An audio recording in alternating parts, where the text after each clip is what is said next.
Libros para entrenadores, episodio 6.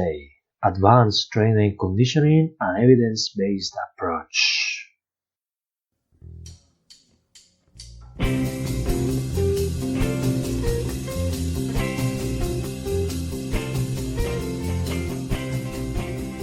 Bienvenido al podcast Libros para entrenadores. Para mejorar como persona y como profesional hay que seguir aprendiendo día a día. Si te paras, estás perdido. Hoy en día el valor añadido de cualquier profesional o empresa es el conocimiento. Sin embargo, cada día hay más y más información relacionada con el mundo del entrenamiento y de la salud. Y el problema principal hoy en día no es acceder a ella, sino saber filtrarla. Si me lo permites, me gustaría ayudarte a filtrar toda esa información y plasmártela en conocimiento aplicable en tu trabajo diario. Seguro que tú también habrás pensado, no tengo tiempo para leer, tengo que trabajar o tengo que entrenar, otra excusa de esta. Pero de verdad no tienes para leer 15 minutos todos los días, por ejemplo mientras desayuna, o merienda, o espera el autobús, o cuando vas en metro o en avión. Bueno, en esto también te puedo ayudar, siempre que quieras. Te resumiré en cada podcast los mejores libros sobre entrenamiento, redactación de lesiones y salud. Hola y bienvenido a todos a un nuevo episodio de Libros para entrenadores. Antes de empezar me gustaría agradecer a todos los oyentes por los comentarios recibidos, los correos recibidos en estos primeros meses de esta nueva aventura que es Libros para entrenadores. Muchísimas gracias por el apoyo. Me ayuda bastante a seguir con este apasionante trabajo de resumen y comentarios de diferentes libros sobre entrenamiento, deporte y salud. Como siempre os recuerdo, pues si seguís comentando y compartiendo ese conocimiento, vamos a poder llegar a más gente. Ese conocimiento se expandirá de manera más rápida y todos podríamos hablar un idioma bastante parecido y basándonos en libros y conocimiento de calidad. Sin más, vamos a empezar con nuestro nuevo episodio. Hoy vamos a analizar un libro que es un compendio, es un manual de todos los conocimientos fundamentales que debería tener y dominar un entrenador de fuerza y acondicionamiento físico y deportivo. Es bastante interesante, ya desde el título podemos entender que es un enfoque basado en la evidencia. Y ahora veremos que entienden también los autores por basado en la evidencia, que no es leer un artículo y aplicarlo, como ya mucho me habréis escuchado decir. Algunos de los temas tratados en el libro son análisis de datos, monitorización de la carga, entrenamiento de fuerza, estrategia de priming, precompetición, aprendizaje motor, desarrollo atlético del atleta y otro muchísimo más. Tener en cuenta que son 19 capítulos, más de 300 páginas sobre entrenamiento. Así que todos aquellos que queréis dedicar al entrenamiento, que ya estáis dedicando a ello, si queréis información actualizada, pues ese libro es unas joyas. Probablemente el más completo y el más reciente, sobre todo, sobre entrenamiento a día de hoy. Me recuerda mucho libros del 2016 de David Joyce, High Performance Training, que también analizaremos próximamente y haremos alguna comparación respecto a esto.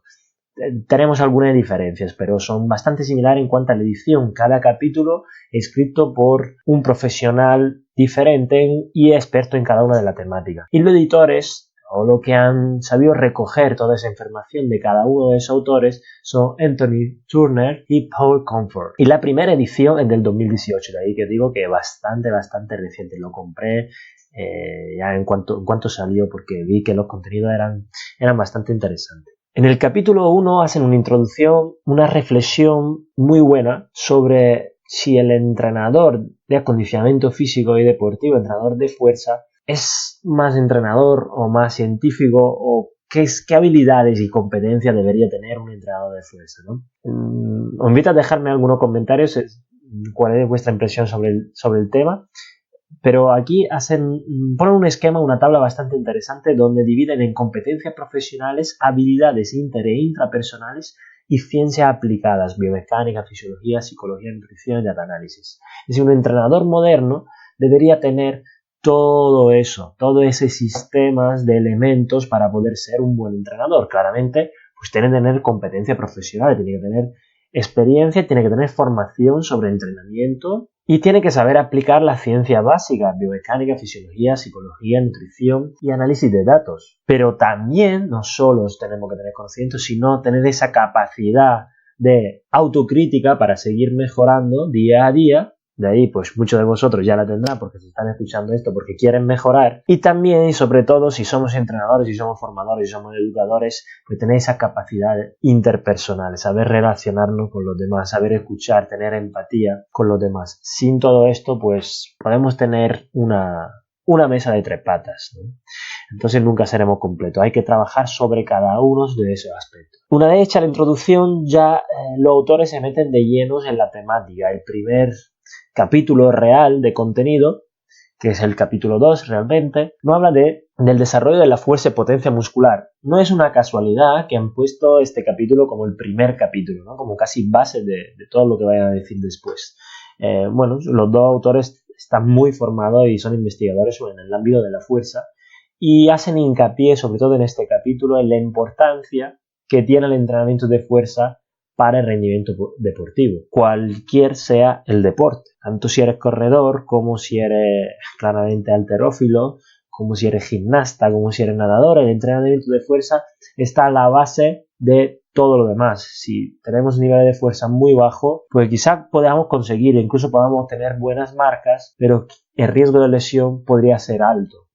Y además, si entrenamos fuerza, no solo reduciremos el riesgo de lesión, sino que nuestro rendimiento deportivo mejorará de manera exponencial. Además de hablar de la importancia que tiene el entrenamiento de fuerza, sobre todo en la RFD, ya hablamos de ello en el podcast de entrenamiento basado en la velocidad, es decir, en aprender a desplazar una carga siempre a la máxima velocidad posible para obtener los mayores beneficios de cómo realmente nos vamos a mover en un deporte, no vamos a contenernos, sino que siempre cuando queremos hacer una ejecución importante y que puede ser determinante para nuestro deporte, muy probablemente estará a la máxima velocidad.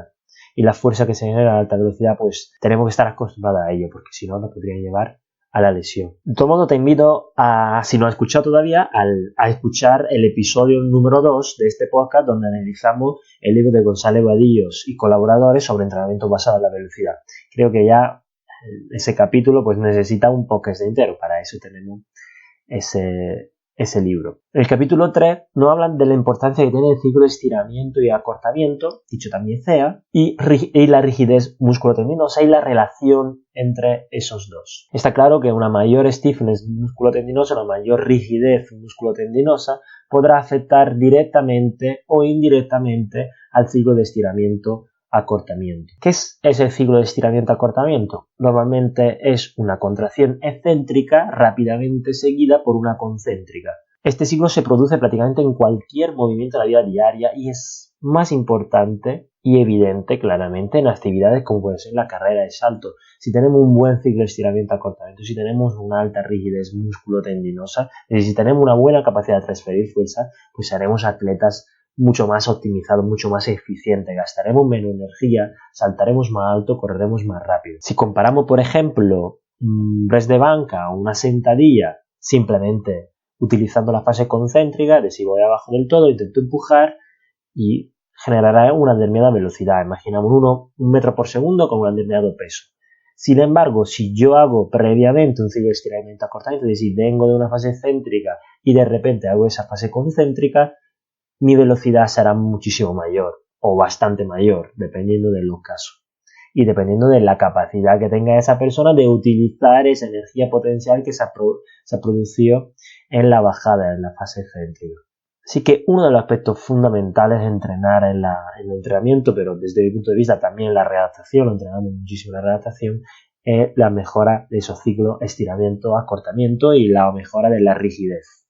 En este capítulo podréis encontrar diferentes métodos para mejorar la rigidez tanto de extremidades inferiores como incluso alguna referencia también para extremidades superiores, que también es fundamental. Si somos deportistas de lanzamientos, pues habría que mejorar también el ciclo de estiramiento-acortamiento de extremidades superiores y tronco.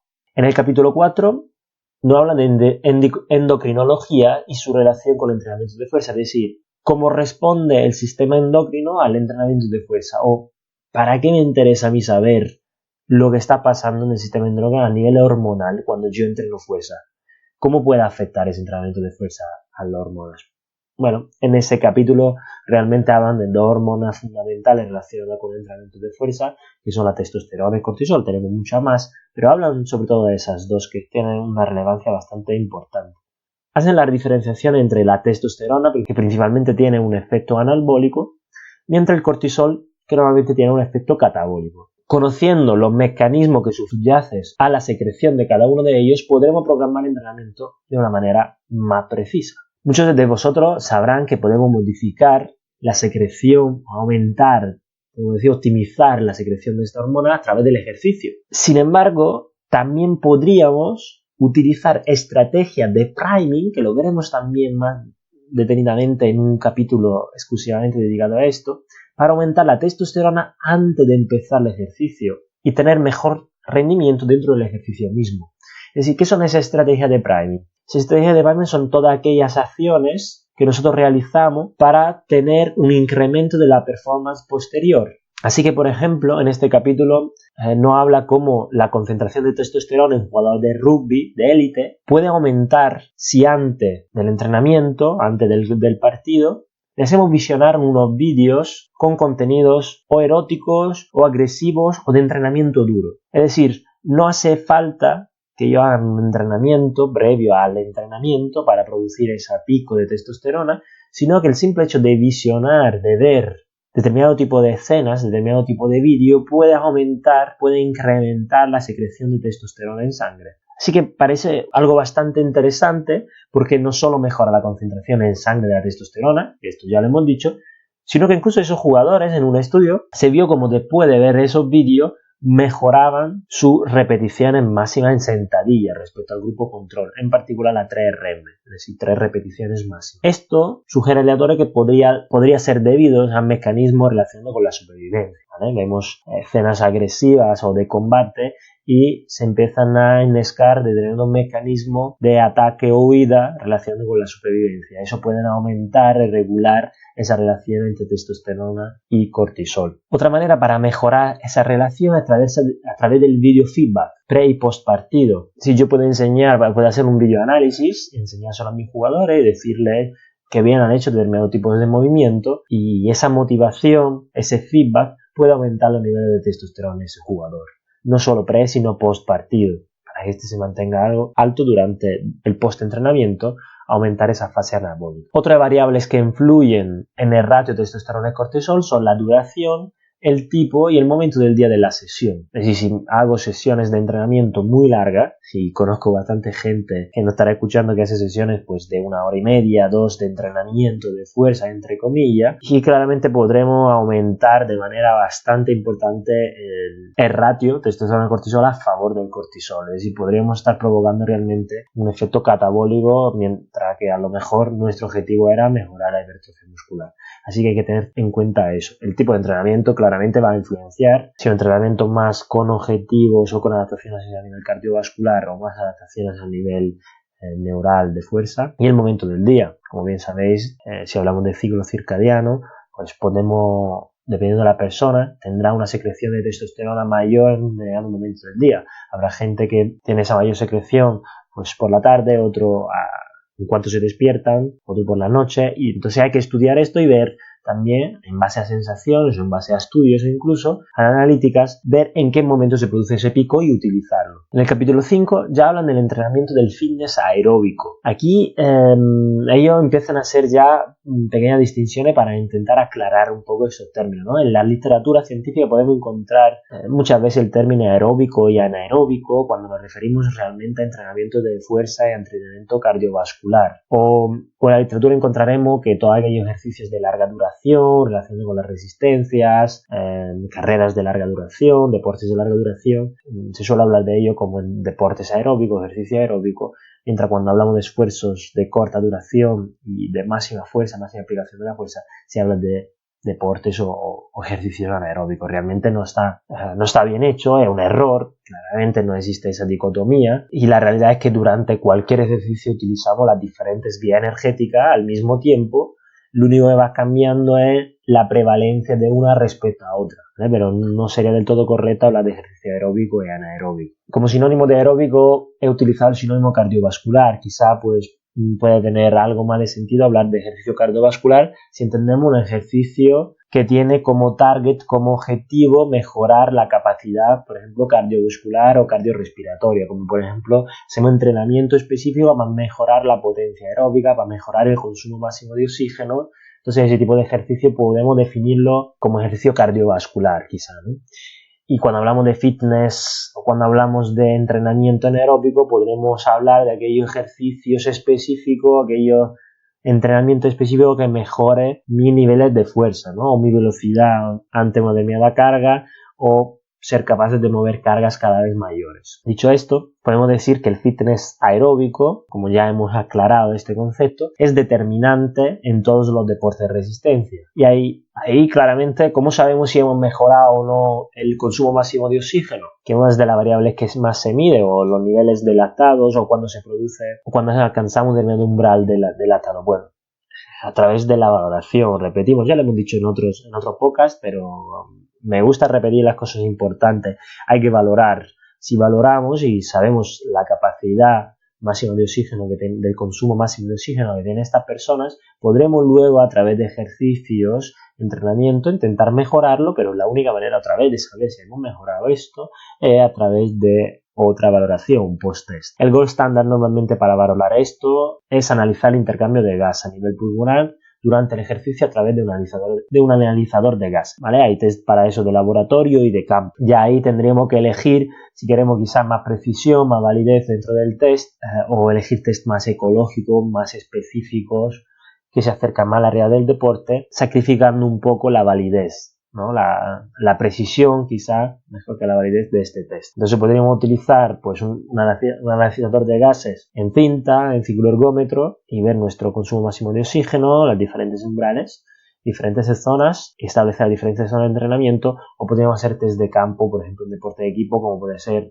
RSA, que luego hablaremos de ello, Repeat Sprintability, o el Yo-Yo Intermittent Test, o otros miles y miles de test que sabemos que existen, que se correlacionan bien con el consumo máximo de oxígeno o con la velocidad aeróbica máxima.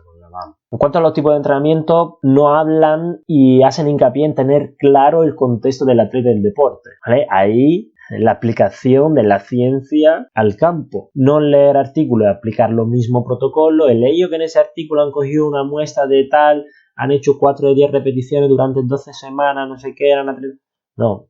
Leer ese artículo, entenderlo, analizar qué variables, qué métodos han utilizado, cuáles podrían ser los mejores métodos, y ahora ir al campo, ver cuál es nuestro contexto, qué material tenemos, qué tipo de deportista tenemos, en qué situación nos encontramos, qué es más rápido pasar quizá, o que sea más versátil, qué puedo utilizar en mi centro de entrenamiento o en mi campo. En base a eso ya elegir. Una vez que tenemos el resultado del test, podemos definir zonas de intensidad de entrenamiento. Normalmente definimos como zonas de baja intensidad, cuando nos encontramos en el umbral de lactado, entrenamiento de umbral cuando nos encontramos entre el umbral de lactado y el estado estable máximo de la lactacidemia, y entrenamiento de alta intensidad cuando estamos por encima del estado estable máximo de lactacidemia, ¿vale? Hay diferentes protocolos, hay diferentes zonas dependiendo de los autores, pero bueno, este autor nos habla de esas 3 zonas. Ya podéis encontrar en otro libro que quizás analizaremos sobre esos tipos de test y entrenamiento, donde nos hablará de otros tipos de test, pero como siempre, lo importante es intentar siempre encontrar un test que sea fiable y válido, pero que se adapte a vuestro contexto. Si no tenéis analización del gas o es demasiado cara para vuestro contexto, pues buscar otras alternativas para poder determinar zonas de entrenamiento y saber realmente qué es lo que estáis haciendo con vuestro deportista. En efecto, nos presenta una tabla bastante interesante en ese capítulo 5, donde nos comparan más o menos estas zonas medidas a través de test directos o indirecto, pero a través del lactado o a través del analizador de gases, lo comparan con maneras subjetivas de valorar eso, ¿no? Por ejemplo, puedo saber que estoy entrenando a una intensidad bastante baja si es muy fácil hablar mientras estoy haciendo el ejercicio, como puede ser correr, ¿no? Puedes hablar sin problema. Estaré en un nivel de baja intensidad en el umbral de lactado si puedo hablar. No es muy fácil hablar, pero puedo hablar. Estaré en entrenamientos de umbral si ya me cuesta un poquillo hablar, si es difícil hablar, y hasta estaré en un entrenamiento de alta intensidad si no puedo hablar. Está claro, chicos, que si estamos en piscinas y estamos nadando a crawl, pues no vamos a poder hablar durante todo el rato, y eso no quiere decir que estamos en máxima intensidad. Entonces, en ese tipo de deporte, en este caso, pues tendremos que buscar otra forma, ¿no? Para eso tenemos un compañero de trabajo que es Mario Cañizares, que os puede ayudar en test específicos de natación. Os invito a buscarlo por las redes. Y tened en cuenta que también ese fitness aeróbico que hemos dicho, ese trabajo cardiovascular, se puede entrenar a través, por ejemplo, de sprints repetidos. No tenemos por qué hacer carreras de larga duración. Por ejemplo, además, si nuestro deporte no es un deporte de carrera de larga duración, sino de sprints repetidos, o incluso lo podemos utilizar en el caso de los deportes de equipo a través de juegos reducidos, a través de los manejos de las diferentes variables, como puede ser la dimensión del campo, el número de jugadores, la interacción y la regla que tiene el juego. Podemos darle más caña a una zona a otra. Y como estamos hoy de recomendaciones, pues os invito a seguir a Álvaro Coca, que de esto sabe bastante. En el capítulo 6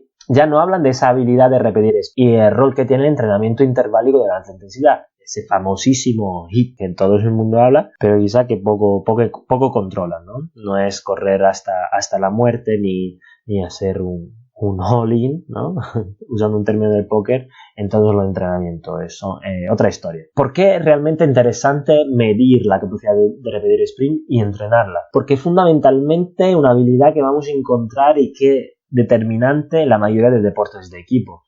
Sabemos que normalmente las acciones más importantes y más significativas dentro de un partido están precedidas por una acción de alta intensidad y normalmente esa acción puede ser un sprint. Hay tanto balonmano, baloncesto, fútbol. Y normalmente esas acciones de alta intensidad y de sprint se producen cerca del balón o del móvil que estamos utilizando. Así que parece bastante interesante poder analizar la capacidad que tiene esa persona de realizar esos sprints y cuántas veces puede realizarlo antes que haya una bajada de rendimiento importante, porque no vamos a hacer solo un sprint. Tú puedes ser muy rápido haciendo el sprint y de ahí lo veremos a través de esos tipos de test. A través del primero o del segundo sprint, que suele ser lo más rápido, puedo ver cuánto de rápido eres capaz de hacer 10, 20, 30 o 40 metros, pero luego queremos ver a la larga, cuando llevamos a 6, 7, 8, 10 sprints, con poco tiempo de recuperación, cómo ha ido bajando tu rendimiento. Hablamos de sprints repetidos y de RSA cuando hablamos de sprints de corta duración, 10, 20 o 30 metros, y con recuperaciones inferiores a los 60 segundos. ¿Vale? Si son sprints más largos y recuperaciones más largas, ya estamos hablando de esfuerzos interválicos de alta intensidad, entrenamientos interválicos de alta intensidad. Así que una vez que hemos hecho el test de RSA y ver cuánto eres rápido y cuánta resistencia tiene, puedo elegir qué entrenar en ese deportista. Si un deportista muy, muy veloz, capaz de hacer los 30 metros en 3 segundos y algo, sin embargo me hace el octavo sprint a 5 segundos, 6 segundos, es ya tenía una pérdida de velocidad del 50% en 8 sprints. Puede que su resistencia, su capacidad de aguantar esa velocidad sea bastante baja. Pues ¿qué entrenaré con él? Pues esa capacidad de recuperar durante ese poco tiempo y su capacidad de resistir mejor a esos esfuerzos. En este capítulo, pues, los autores nos enseñan diferentes métodos para mejorar esta capacidad. Como he dicho antes, podemos entrenarla a través de esos sprints repetidos de diferentes duración y longitud y diferentes tipos de descansos, siempre por debajo de los 60 segundos, a través de entrenamiento también interválico de alta intensidad o a través de juegos reducidos. Y en el capítulo 7 ya no habla de entrenamiento concurrente. Bueno, como sabemos, aquí hay bastantes estudios escritos y quizá todavía haya un poco de controversia en este tema. El autor de ese capítulo en particular intenta aclarar un poco la historia o darnos algo práctico para poder trabajar. En la mayoría de deportes, sobre todo los deportes de equipo, no solo necesitamos una capacidad cardiovascular muy grande, ¿no? Como puede ser en el fútbol, tengo que correr durante esos 90 minutos, repetir el sprint durante 90 minutos, sino también que necesitaré grandes niveles de fuerza. Necesito hacer sprint muy fuerte, saltar muy alto, incluso empujar, ¿no? Mover a otra persona, como en el caso de rugby. Así que necesitamos esas dos cualidades que parecen a primera vista, ¿no? Si pensamos, ¿quiénes son los mejores deportistas que tienen ese fitness cardiovascular, ¿no? Y pensamos a lo mejor en un maratón, ¿quiénes son los que tienen niveles de fuerza más grandes? Pensamos en deportes de halterofilia o powerlifting.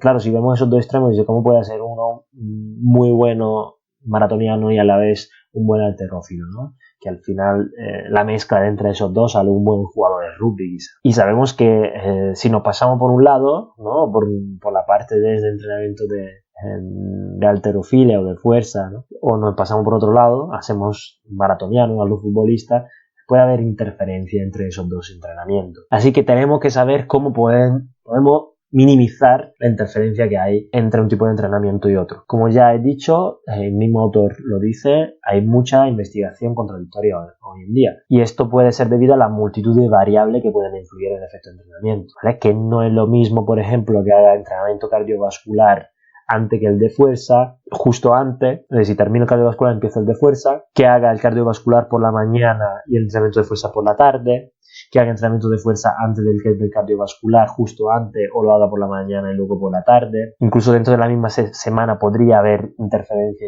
entre uno y otro, pero también depende, no es lo mismo que hagas un top de serie, un top de intensidad, un top de volumen, de entrenamiento de fuerza y un determinado tipo de entrenamiento cardiovascular. Por ejemplo, imaginamos mi parte de entrenamiento de fuerza puede ser mover una carga a máxima velocidad posible, una carga que pueda mover en torno a 1 metro por segundo, y entreno, por ejemplo, con una pérdida de velocidad medio alta, entre el 25 y 30%. Bueno, esto va a interferir de una forma diferente a que si yo hago el mismo entrenamiento con la misma intensidad relativa, pero con un índice de fatiga, un índice de esfuerzo menor. Por ejemplo, pierdo solo el 10% de velocidad. Pues eso va a tener, por ejemplo, ya una interferencia diferente con un ejercicio cardiovascular. Entonces hay que controlar muchísimas variables. Os puedo anticipar algo, en sujetos no entrenados realmente no da igual, lo importante es que se muevan. Ya cuando hablamos de deportistas de élite, deportistas, por ejemplo, triatleta, que tiene que hacer la parte específica de bici, la parte específica de carrera, la parte específica de natación, además sus entrenamientos de fuerza, bueno, tenemos que saber cómo y dónde meter cada uno de ellos, ¿no? Sin embargo, parece claro, o la evidencia pues tiende a dar esas definiciones, que las adaptaciones que más se pueden ver afectadas por una mala programación del entrenamiento concurrente es la hipertrofia muscular. Y una causa posible podría ser el tipo de señalización molecular que se da en los dos tipos de entrenamiento. Así que si tu objetivo es la hipertrofia, pues debería limitar los largos periodos de entrenamiento concurrente. Lo puedo poner en un determinado momento de la temporada. Si no eres deportista que compite en la Olimpia, pues tampoco te va a influenciar tanto. O simplemente podemos poner entrenamiento cardiovascular de una determinada intensidad, de una determinada duración, que no va a influenciar tanto en la hipertrofia. Pero realmente si eres deportista, si eres futbolista, por ejemplo, si eres maratoniano, donde la hipertrofia te importa poco, ¿vale? Lo que te importa es la fuerza, bueno, no vas a tener mucho problema en eso. Eso sí, el tiempo de descanso entre los dos entrenamientos, la intensidad y la tipología, va a influenciar la interferencia, ¿vale? Si tengo un día de descanso entre uno y otro, pues la interferencia puede ser bastante menor que si hay 1 minuto de diferencia, 1 minuto de descanso entre uno y otro. Incluso si lo mezclo en la misma sesión, lo voy intercalando, voy haciendo pues un poco de cinta a tope o cinta a 10 km por hora durante 30 minutos, termino la cinta, me pongo a hacer sentadilla máxima velocidad, con índice de fatiga al 10%, luego vuelvo a la cinta, luego vuelvo ahí quizá sería más difícil controlar esa interferencia y podemos tener problemas a la hora de controlar una cosa y otra. Pero ya os digo, si en sujetos poco entrenados, nos da un poco igual. Aunque haya, en vez de mejorar un 10% tu hipertrofia, mejora un 9%, un 8%, pues no va a pasar mucho, ¿no? Puede ser significativo a nivel estadístico, pero a nivel clínico, a nivel de entrenamiento puede suponer nada. Y ya vamos con la segunda parte del libro. La primera parte, como hemos dicho, estaba más enfocada al desarrollo del atleta en general, hablando un poco de esos puntos fundamentales, y la parte 2 ya empiezan a hablar de la programación y monitorización del atleta. ¿Cómo sabemos si no programamos bien, si no planificamos bien el entrenamiento y no monitorizamos, es decir, no sabemos realmente cuánta carga le estoy metiendo a un deportista, pues difícilmente podré saber el por qué ha mejorado o el por qué no ha mejorado ese deportista. Así que el capítulo 8 empieza con la periodización. Aquí nos hablan de cómo planificar, cómo organizar el entrenamiento para alcanzar un pico máximo de performance en un periodo determinado. Eso tiene sentido cuando estamos hablando sobre todo de deportes individuales que tienen competiciones muy específicas durante una temporada o incluso una temporada olímpica, que son 4 años, ¿no? Tengo que conseguir mi pico máximo de performance cuando llegue a la Olimpiada, a los 4 años. Entonces, pues metodologías de periodización clásica pueden tener sentido en este sentido, vaya la redundancia, pero si hablamos de deportes de equipo donde puede haber una competición un lunes, un miércoles o un sábado, y durante toda la temporada yo tengo que mantenerme en niveles muy altos, no puedo estar bien a inicio de temporada y al final hacerlo muy mal o al revés, tengo que estar bien siempre, pues quizá ese tipo de periodizaciones, bueno, tienen mucho sentido. Pero antes de hablar de métodos, deberíamos hablar de en qué teorías nos basamos para poder planificar y periodizar bien el entrenamiento. Tenemos 3 teorías fundamentales, que son las más utilizadas y estudiadas al día de hoy. La teoría del síndrome de adaptación general, la teoría de estímulo, fatiga, recuperación y adaptación y la teoría de fitness-fatiga. La teoría más aceptada actualmente es esa última, la de fitness-fatiga, que sugiere que la relación entre fitness y fatiga no es causal, es decir, no viene una y después otra, o una me está produciendo siempre la otra, es decir, sino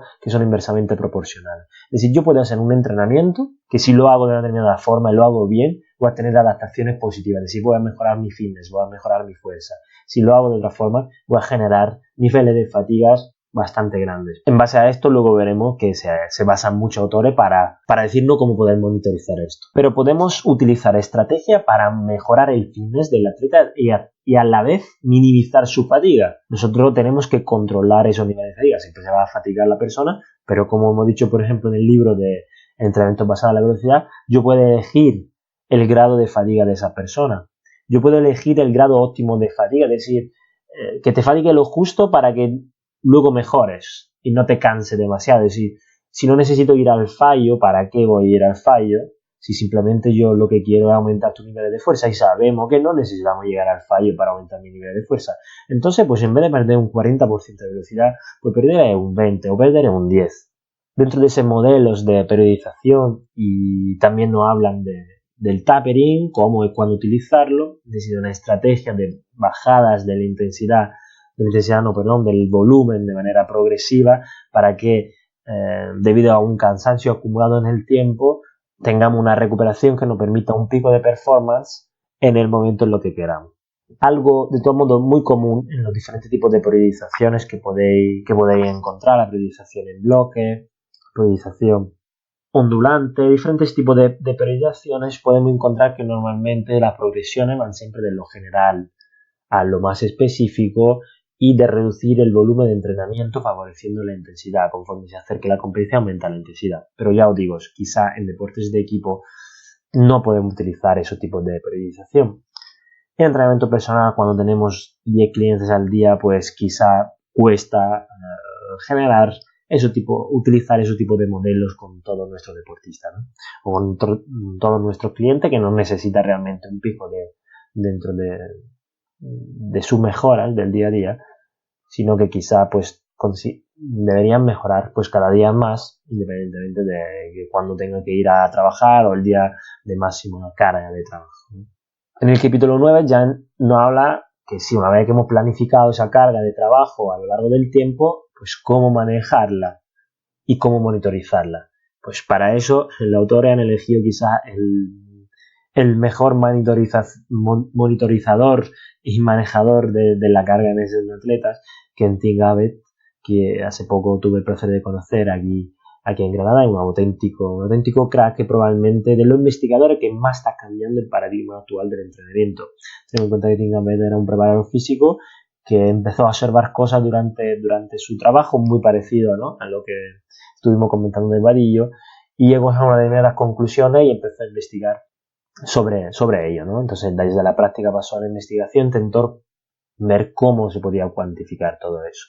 Cuando hablamos de cargas, hablamos tanto de carga externa como carga interna, es decir, la carga que nosotros aplicamos al deportista, esa carga externa que nosotros aplicamos, y cómo responde su cuerpo, esa carga interna del deportista. La característica individual del atleta, es decir, cómo está el atleta combinada con la aplicación de la carga interna y externa, darán los resultados del entrenamiento, que pueden ser principalmente 2. Fatiga, niveles de fatiga cada vez más altos hasta incluso llegar a la lesión, o fitness, es decir, mejora de la capacidad de este sujeto. Dentro de este capítulo, Tim Gabbett nos habla de la paradoja también de la prevención de lesiones, y claramente nos dice que no podemos predecir con precisión absoluta la lesión, solo podemos calcular probabilidades. Y fijaros que a la vez que nosotros conseguimos encontrar estrategia que nos permite reducir el riesgo de lesión, es muy probable que estaremos mejorando el rendimiento de estos deportistas. Los dos van de la mano. Pero ¿cómo podemos controlar la carga? Pues de diferentes formas.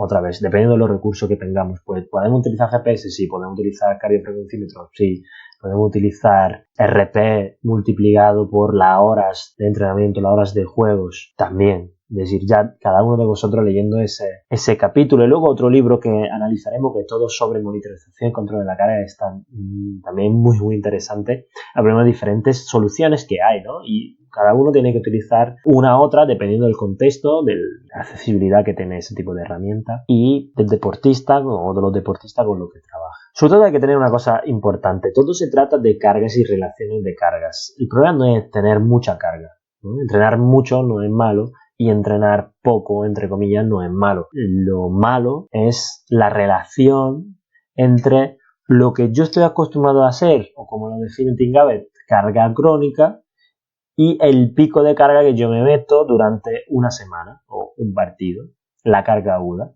Parece ser que la relación óptima está entre 0,8 y 1,3, la relación entre el ratio entre carga aguda y crónica. Ese ratio óptimo para maximizar el rendimiento y disminuir el riesgo de lesión. Hablamos siempre de riesgo, no de incidencia de lesiones, y disminuimos la probabilidad de lesionarse. Pero parece que esos picos, es decir, yo puedo meterle picos más grandes por encima de 1,3, 1,5, 2 incluso, de carga aguda respecto a lo que tú estás acostumbrado a hacer si el atleta tiene determinado tipo de característica. Por ejemplo, si es un atleta fuerte, capaz de mover 1,5, 2 o 2,5 su peso corporal en peso muerto, tendrá menos probabilidad de lesionarse haciendo un sprint que otra persona que no esté igual de fuerte, otro deportista que no esté igual de fuerte, aunque tengan el mismo ratio de carga o incluso el deportista más fuerte tenga un ratio de carga más grande, es decir, se meta más carga aguda. ¿Qué queremos decir con esto? Que si ya estás fuerte, tienes determinadas capacidades, tienes buena capacidad de repetir sprint, eres muy rápido a la hora de repetir sprint, puedes arriesgarte más en cuanto a picos de carga, porque tu fuerza será profiláctica de la carga que tú te vayas. Que si es una persona que muy débiles o con capacidades bastante reducidas, tanto desde el punto de vista de la VO max o desde el punto de vista de la fuerza, incluso pequeños picos de carga cercano al 1,2 o al 0,9 o al 1 incluso pueden aumentar bastante nuestro riesgo de lesión. Y en el capítulo 10, que va a ser el último capítulo de este primer podcast, he preferido dividirlo en dos partes el libro porque es bastante denso y bastante largo y se nos darían 2 horas para hablar del libro entero. Entonces llegamos al capítulo 10, que más o menos está en la mitad, hemos dicho que son 19 capítulos, estamos en la mitad. Terminaremos con este capítulo hoy y en la siguiente parte, la semana que viene, y en esa siguiente parte hablaremos de los 9 capítulos restantes de la aplicación práctica de este libro. Vamos con el capítulo 10. Aquí nos hablan de estrategias de priming pre-competición deporte de equipo. Como hemos dicho antes, las estrategias de priming son aquellas acciones que realizamos en el mismo día o justo antes de una competición de entrenamiento para mejorar el rendimiento en el mismo. Podemos dividir estas estrategias en 3 categorías fundamentalmente dependiendo del tiempo en que lo separe de la competición, es decir, cuánto tiempo va a pasar entre lo que voy a hacer ahora y la competición de entrenamiento. Bueno, por ejemplo, si estamos a más de 3 horas antes de la competición, por ejemplo, competimos por la noche y estamos por la mañana, ¿no? Podemos, por ejemplo, atenuar los efectos de la privación de sueño. Hay diferentes estrategias, tanto desde el punto de vista del movimiento, el entrenamiento, como desde el punto de vista nutricional. Por ejemplo, utilizar cafeína o creatina. Hacer un entrenamiento previo para aumentar los niveles de testosterona. Por ejemplo, si compito por la tarde, entrenar a la mañana, sobre todo fuerza, pérdida de velocidades bajas, aumentaré mis niveles de testosterona para que eso luego se mantenga por la tarde y poder utilizar esa testosterona en sangre para rendir más. Combinar este ejercicio previo de fuerza que estoy haciendo con isquemia. Ahora veremos qué tipo de isquemia es, ¿no? ¿Qué quiere decir esto? ¿Que me quedo sin oxígeno? Okay. Bueno, esto lo vemos ahora. Si faltan menos de 3 horas a la competición, tenemos otra estrategia como puede ser el que se define como preacondicionamiento isquémico. ¿Qué es el preacondicionamiento isquémico? Pues realmente es entrenamiento oclusivo, pero en vez de utilizarlo para entrenar, para mejorar la hipertrofia, para la readaptación, lo utilizamos para que haya un mayor aporte de oxígeno, de nutrientes, en las zonas que luego vamos a utilizar en la parte de entrenamiento. Es decir, yo puedo hacer un preacondicionamiento isquémico de mis extremidades inferiores, aumentando esa perfusión sanguínea, si luego tengo, por ejemplo, que saltar, correr o pedalear, por ejemplo. Luego tenemos lo que se define como priming hormonal. Le hemos hablado antes. Podemos utilizar charlas motivacionales o vídeos motivacionales antes del partido. Se ha demostrado que aumentan los niveles de testosterona prepartido. Podemos modificar el calentamiento de diferentes formas, aumentando la intensidad del calentamiento para tener esos picos a nivel sobre todo del sistema nervioso central para poder utilizar esa mayor activación de las unidades motoras, esa mejora de la permeabilidad de la membrana, un mantenimiento del calor pasivamente después es decir, caliento y luego utilizo vestimenta que me permite mantener esa calor de manera pasiva para no enfriarme entre el calentamiento y la competición, que muchas veces pasa mucho tiempo entre una cosa y otra, ¿no? Entre el calentamiento precompetición de un partido de fútbol y el partido puede pasar 20, 25 minutos, 30, pues ese calentamiento no me sirve de nada. Y puedo modificar el calentamiento, por ejemplo, utilizando estrategia de potenciación postactivación. Por ejemplo, entrenamiento con cargas altas seguido de movimiento con peso corporal, isometría máxima seguido de sprint o salto con cargas o incluso drop jump, es decir, salto del cajón.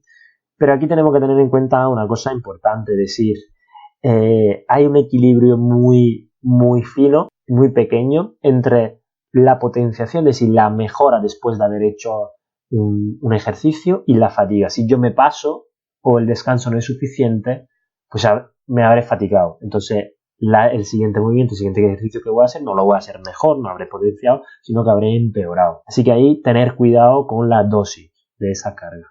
Y finalmente podemos utilizar estrategia durante la misma competición. Os preguntaré, ¿qué hago? ¿Durante un partido me paro y hago ejercicio? No. Pero como sabemos, por ejemplo, en el fútbol tenemos 2 tiempos, en el descanso, entre el primero y el segundo tiempo puede pasar 15 o 20 minutos. O en el baloncesto también, en el balonmano también, en el rugby también. Pues en esos descansos, si son demasiado largos, realmente el jugador se puede enfriar, puede perder bastantes adaptaciones, no solo recuperar, que eso sí que tiene que hacerlo durante los descansos, recuperar de la fatiga acumulada en los primeros tiempos, pero después de 5 o 10 minutos que ya ha recuperado, si falta todavía 10 minutos antes del segundo tiempo, pues utilizar estrategias de la que hemos estado hablando hasta ahora, utilizar el PAP, utilizar el priming hormonal, vídeos, utilizar feedback en los descansos, vídeos motivacionales para que salgan animados estos jugadores con niveles de testosterona más alta, mantener el calor de forma pasiva de forma activa, lo que se llama, por ejemplo, el rewarm up, es decir, el recalentamiento. Otra de las estrategias que podemos utilizar. Hasta aquí entonces, señores, hasta aquí la primera parte de este fantástico libro que seguiremos analizando en el siguiente podcast que publicaré la semana que viene, con las 3 explicaciones prácticas que siempre os dejo al final de cada podcast. Espero habráis disfrutado con esta primera parte. Ya esta semana animaros a leer la primera parte, así vamos al unísono y ya empezar a leer la segunda parte del libro, del capítulo 11 para arriba, para que ya sepáis más o menos de lo que estamos hablando. Otra vez os invito a compartir o a darle me gusta al podcast, porque así me estáis dando un feedback, ese feedback motivacional para que me aumente un poco la testosterona y me invite a publicar más y más. Intentaré aumentar la frecuencia de esos libros, que sé que estas semanas están un poquito más flojos por temas de trabajo y por temas de salud, no he podido publicar tanto. Pero bueno, le he retomado con fuerzas. Si me dejáis comentarios y compartir los podcasts, pues me dará más fuerza para seguir haciendo estos resúmenes. Sin más, me despido y nos vemos en el próximo programa. Te mando un saludo y recuerda, el conocimiento es tu poder y los libros tus armas.